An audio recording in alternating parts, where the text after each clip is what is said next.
Shahrzad Ghaffari, it is so good to have you back in London and to be in this room surrounded by your beautiful, energizing and commanding work. Thank you very much for making the time to have this conversation with me.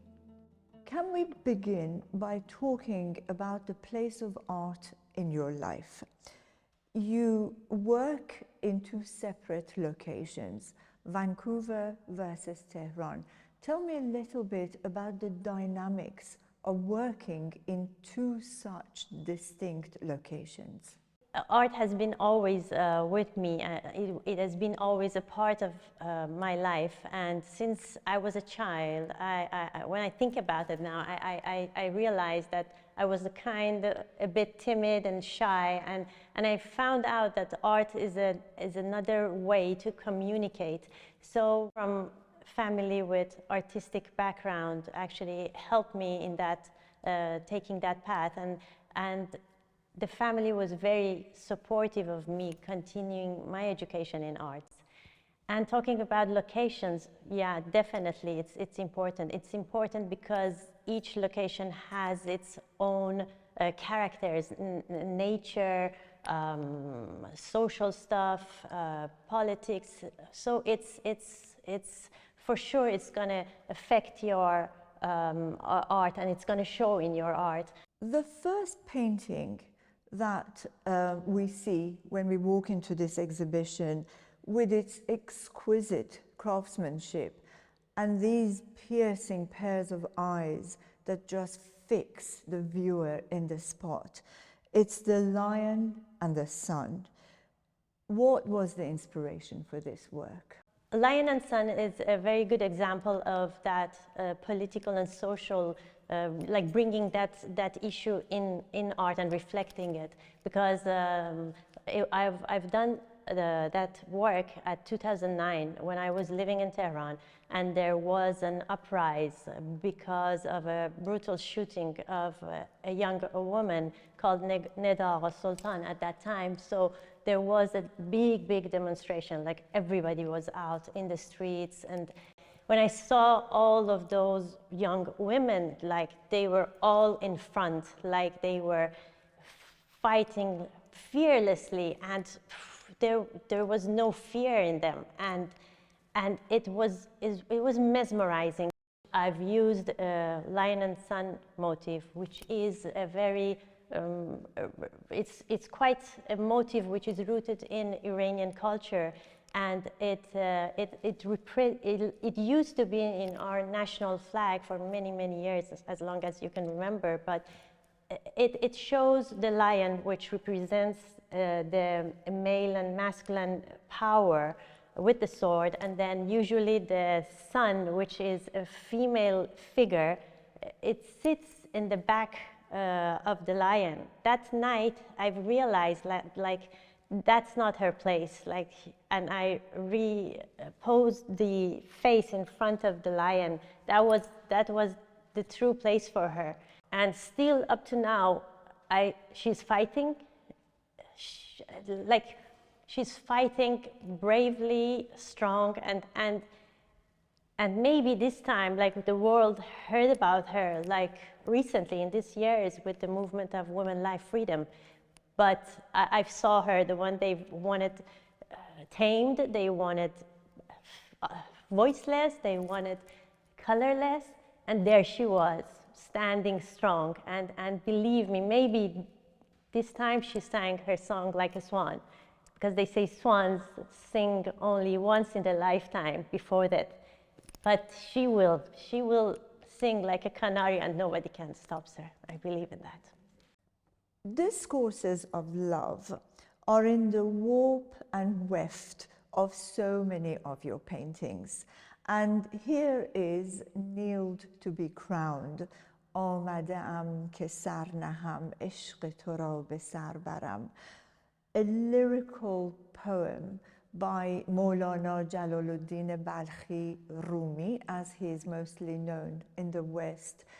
A poem that was composed more than 750 years ago, talking about love.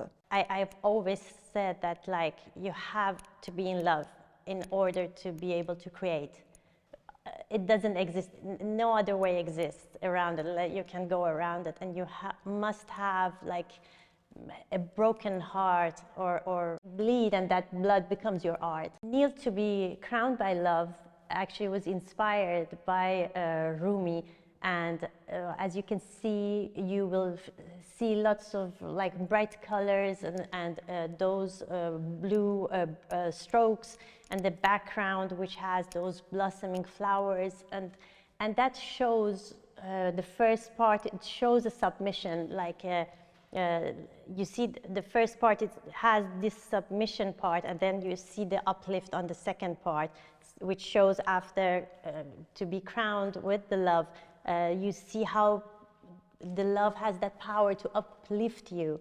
And do you want a viewer to skip and hop and, you know, absorb all this exuding love? How would you like a viewer to respond to it? Well, I love the viewer to be attracted like by the form and color first, because this is what's going to catch their eyes, but step in because of that, and then step out with more questions than answers. Like it gives another dimension to the work. So I love that playfulness. Why does Rumi inspire you as he does? Does he have a monopoly of all your senses? Well, I've always been passionate about poetry, and I love poetry, classical or modern. But then again, as you mentioned, I keep on going back to Rumi, because Rumi has this depth to it. It has layers, and as you grow up, as you grow in your spiritual journey, so you can again go back there and dive deeper in his poems. So he has been always like this. Like I keep on going back to him, and it transcends actually all those feelings, all cultures, languages, and it has that quality to it, which shows like as humans we are more than our language and cultures, and we are bound by one language, which is love. So that's why I really love his the way of his thought. I use words, and I use them not for their beauty like calligraphers do. I use them and I free them from their static form, and have the same power as a color, form, everything else on the canvas.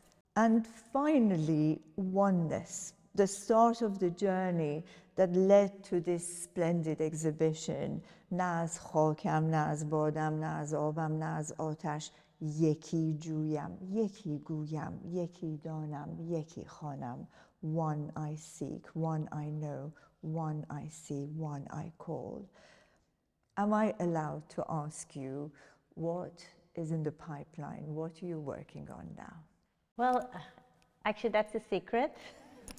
No, but what I imagine for myself in the future is like I want to be exploring more and try to don't put myself in a box or limited myself. So that way I will be able to explore more and be able to probably let go, because if I if I let go of that control and step by step, not just suddenly, but that letting go, just like life, because art is just like life, just as life, when you let go, more interesting, exciting things gonna happen. So I'm gonna do that probably. I can see that coming. And now, Shahrzad Jan, I'm going to subject you to something which I don't think you've been anticipating. I'm going to bombard you with these quick fire questions of this or that. You have to choose one, like tea or coffee. So, are you ready? Sweet or savory? Savory. Singing or dancing? No talent in that department, probably dancing. Fly like a bird or swim like a fish? Oh, definitely fly like a bird, yeah. And as we've been talking about Persian poets and Persian symbolisms, I can't leave out the conundrums of Persian love affairs. So we need to touch upon Gul or Bulbul, the rose or the nightingale, beloved or the lover. Oh, that's a difficult one. I go with the nightingale, yeah. The lover. Thank you, Shahrzad Ghaffari. You are amazing company. It's been such an honor and privilege to have this conversation with you.